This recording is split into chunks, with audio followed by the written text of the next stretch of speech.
Olá, estudante, tudo bem? Meu nome é Fernando, eu sou professor de História e hoje nós vamos para a segunda aula sobre a construção da República Brasileira. Nessa aula, nós iremos analisar a estrutura política da Primeira República, suas articulações e bases de poder.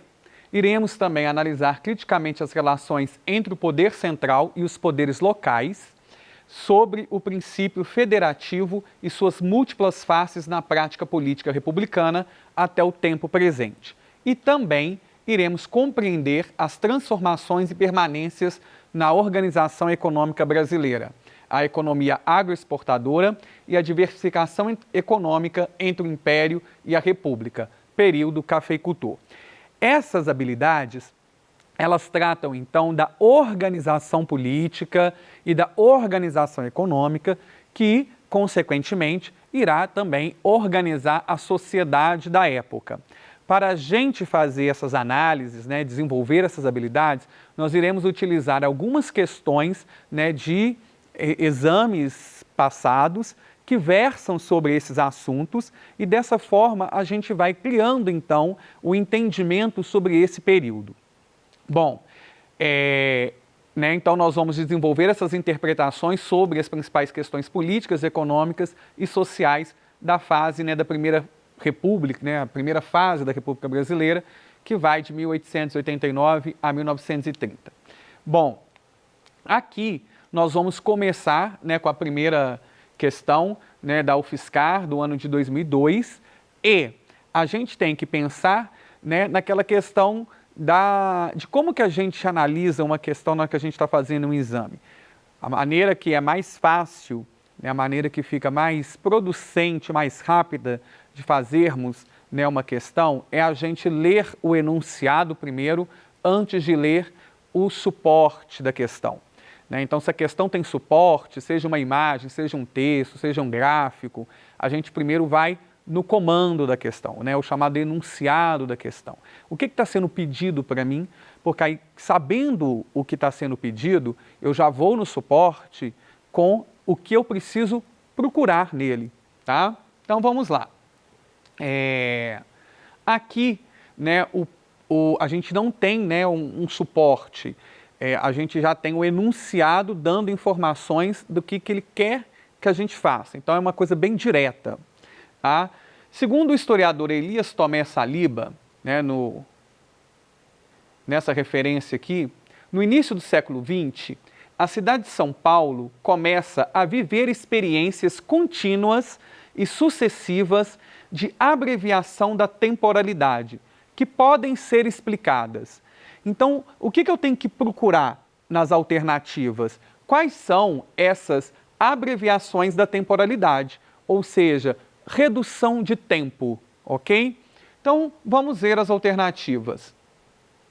Podem ser explicadas, essas abreviações de temporalidade podem ser explicadas pelo crescimento do número de trabalhadores, como sapateiros, verdureiros, amoladores de tesoura e vendedores de beijus? Não. Por que eu não posso considerar isso como abreviação de temporalidade? Porque aqui está falando da questão de número de pessoas. Está falando da questão do aumento da quantidade de pessoas e no que elas trabalham.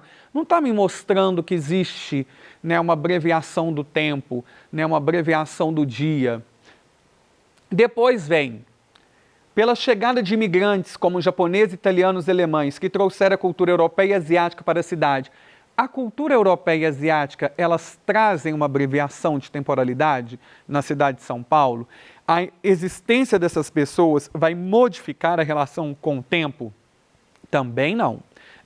Então, assim, a entrada desses imigrantes não altera a relação de tempo dessa sociedade.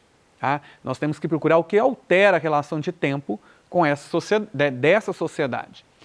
Na letra C vem, pela presença da cultura nordestina, responsável pela especulação imobiliária e crescimento do número de cortiços. Também não, porque a gente vai na mesma questão da letra B.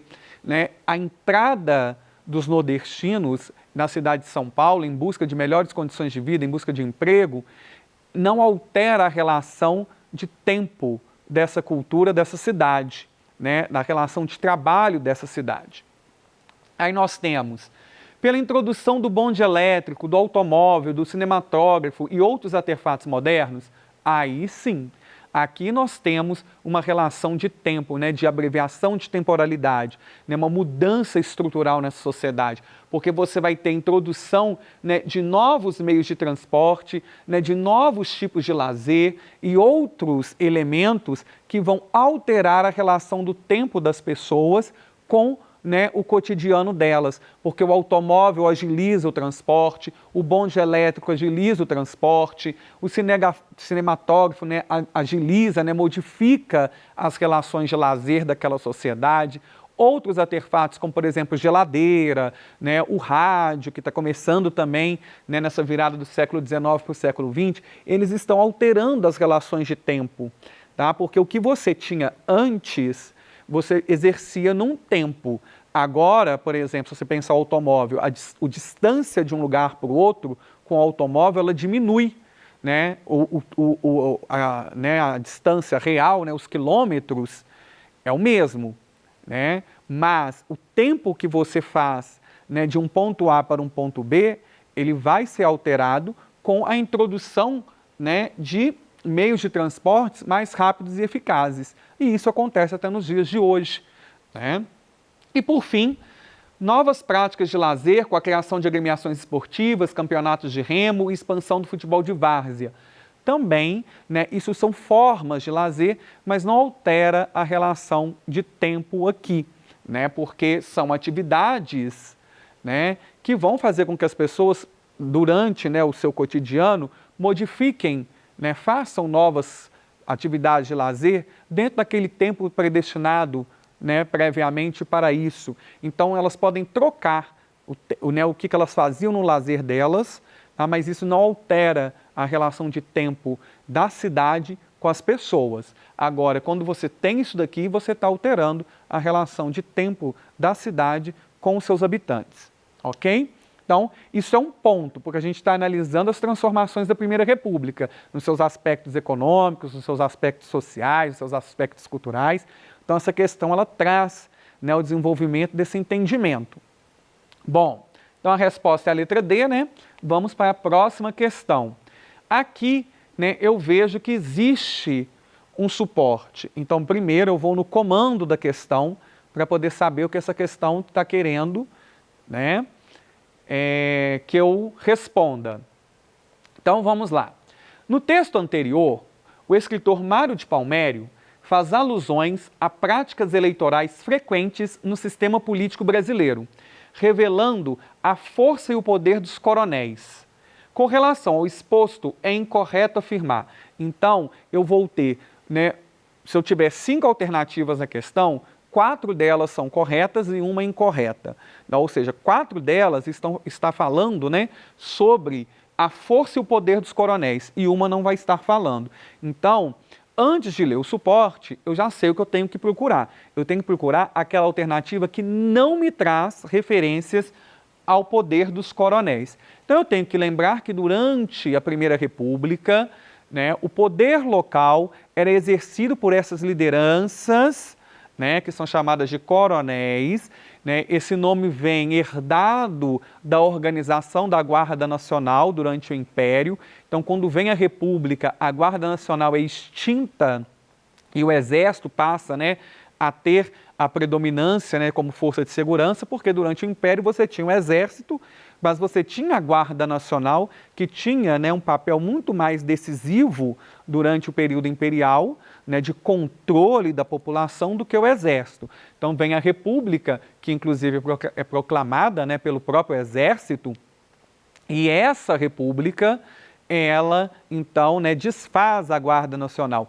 mas o poder, a influência que esses antigos coronéis da Guarda Nacional exercem sobre o controle político e social local, ele ainda continua durante a Primeira República. Então você tem uma mudança nas organizações institucionais, mas você não tem, né, uma mudança nas relações de poder da organização da sociedade naquele momento. Então nós vamos voltar, porque então a gente tem que procurar nas alternativas, né, 4 alternativas que são, né, referências ao coronelismo e uma que não é referência ao coronelismo. Qual que é o texto suporte? Cabo de enxada, grossas as mãos. Caneta e lápis são ferramentas muito delicadas. A lida é outra. Labuta pesada de sol a sol, nos campos e nos currais. Ler o quê? Escrever o quê? Mas agora é preciso. A eleição vem aí. E o alistamento rende a estima do patrão. A gente vira pessoa. Aqui ele está falando da questão de que, durante o período da Primeira República, o voto era dado apenas pelas pessoas alfabetizadas do sexo masculino acima de 21 anos, com algumas exceções de pessoas alfabetizadas acima de 21 anos que não poderiam votar. Como exemplo, militares de baixa patente e clérigos.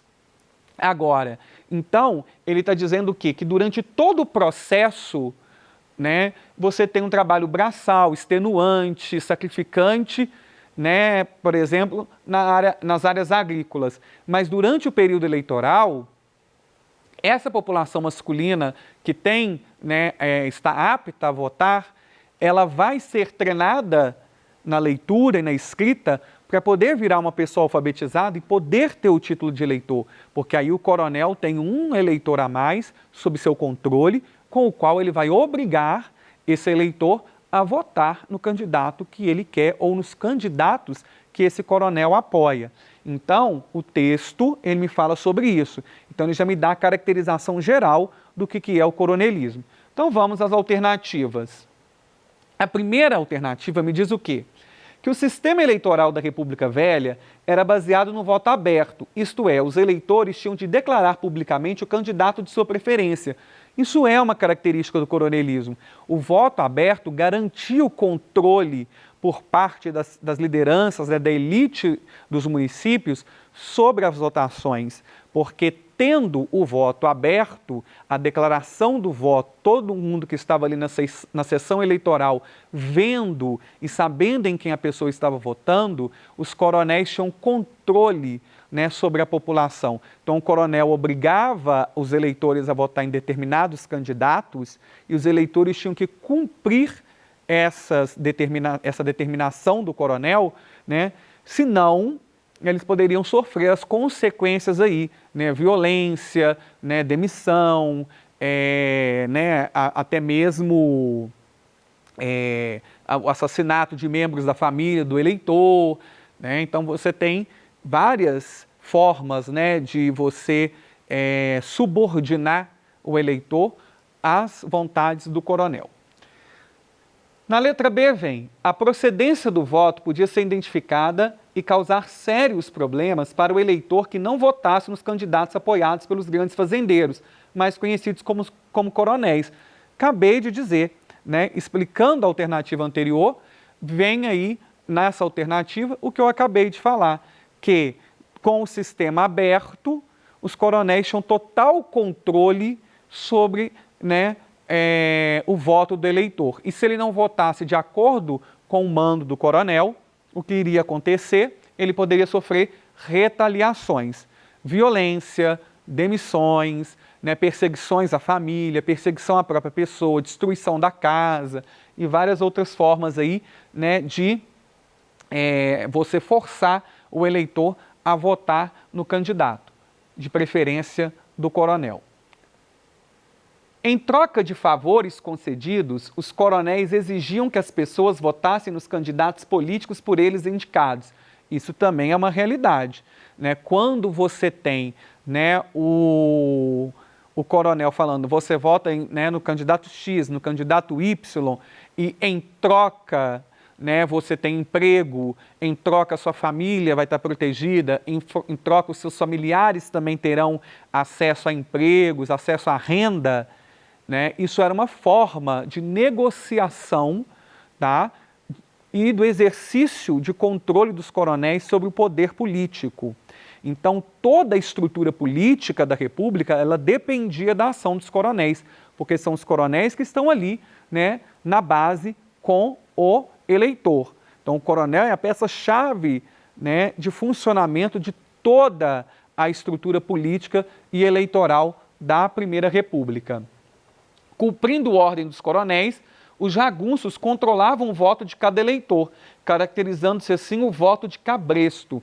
Voto de cabresto era o nome que se deu a toda essa, né, organização, né, de controle social do voto. Tá? Então, através da compra do voto, né, da troca de favores e, né, do próprio voto aberto ali, os jagunços dos coronéis controlavam se realmente aquele eleitor que tem o negociata com o patrão dele, né, que é o coronel, votou realmente nos candidatos que o coronel mandou ele votar. Então, isso é o voto de cabresto, né, colocar na rédea do cavalo, né, segurar aquela organização. Bom, por fim, a Comissão Verificadora das Eleições foi instituída pelo Congresso Nacional com a tarefa de reconhecer a validade dos resultados das eleições, caracterizando assim uma justiça eleitoral idônea e independente. É aí que está o erro, né? Durante o período da Primeira República, a Comissão Verificadora das Eleições, ela não era idônea, ela não era independente, ela estava sob controle dos coronéis, ela estava sob o controle da política local ali. Então, como os coronéis têm todo esse emaranhado de organização, né, que vai levar, né, ao controle das eleições e as eleições, né, de políticos que eles queriam, a própria comissão verificadora, ela também é controlada pelos coronéis. Ela é controlada, né, e, né, a comissão verificadora não vai contra o resultado que é colocado ali nas eleições. Tá? Ela só serve para poder efetivar a vontade das lideranças, né, políticas locais, né, daquela localidade, daquela cidade, daquela área rural. Beleza? Bom, então a resposta é a letra E. Né? Temos aí, né, mais uma questão que fala sobre o modernismo. A questão é a ponderação do autor com relação ao movimento modernista brasileiro dos anos 20 do século passado. Esse ano, né, o modernismo começa, né, com a Semana de Arte Moderna de 1922, 100 anos do movimento, e aqui está dizendo o quê? Alfredo Bossi, um dos maiores críticos da literatura brasileira, indaga: obras como Pauliceia Desvarada e Memórias Sentimentais de João Miramar, já formalmente modernas, não poderiam ter sido escritas sem a abertura de seus autores ao que se estava fazendo na França e, por meio da França, né, através desse país, também se fazia na Itália, na Alemanha, na Rússia. Tá? Então, em seguida, né, o autor responde: parece que não. Ou seja, ele está dizendo o quê? Que, apesar do movimento modernista falar de uma brasilidade, né, falar de um sentimento, né, de construção nacional, ele está falando que os autores modernistas brasileiros, eles se influenciam, eles bebem na fonte de movimentos vindos, né, movimentos artísticos, né, de vários países europeus. Então, eu tenho que procurar nas alternativas essa ideia, a ideia de que, né, os autores brasileiros, eles têm, né, influência de movimentos externos. Então, a ponderação do autor diz que mostra a influência das vanguardas europeias no seu desenvolvimento, defende que sua literatura não estava aberta a influências europeias, essa aqui é completamente diferente, né, porque está dizendo o contrário. Lamenta o fato dela não ter sofrido influência das vanguardas europeias, ele não está dizendo isso, ele está falando que sofreu. Sugere que, ao deixar influenciar pela Europa, ele foi pouco criativo, também não disse nada disso, ele só disse, né, que o movimento, né, ele sofre influências estrangeiras, e elogia indiretamente a ausência nele de influências inglesas e ibéricas. Ele também não está dizendo isso, né? Ele está apenas dando exemplos de movimentos artísticos europeus que vão influenciar, mas ele não está falando, né, que se escolheu aqueles países que foram citados no texto em detrimento dos países, né, Portugal e Espanha, né, os países ibéricos, e da língua inglesa. Então, logo, a alternativa, né, que eu tenho que marcar nessa questão é a letra A, que mostra, né, a influência das vanguardas europeias no desenvolvimento do modernismo europeu, ok? Então, né, a gente fica por aqui, a gente passou por alguns elementos, né, da formação da Primeira República Brasileira, como a questão, né, da cultura, né, do modernismo e também, né, da organização estrutural deste período. Até a nossa próxima aula.